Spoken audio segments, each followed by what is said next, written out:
جب بھی دشمن نے حملہ کیا تو ہمارے جوانوں نے سینہ سپر ہو کر جان قربان کر دی، لیکن بہت سے دلیر مسلمان صرف ایک سوال پر رک جاتے ہیں: اگر ہم مر گئے تو ہمارے بچوں کا کیا ہوگا؟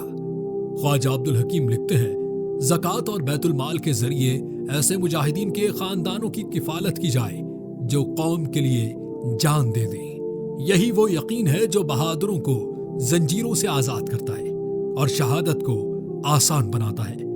آج جب بھارت نے پھر حملہ کیا ہے تو وقت آ چکا ہے کہ ہم سب اپنے مال سے جہاد کریں۔ زکوٰۃ، صدقہ، ہر روپیہ اس قوم کے سپاہی کو طاقت دیتا ہے۔ شہید چلا جاتا ہے لیکن اس کے پیچھے رہنے والے زندہ رہتے ہیں۔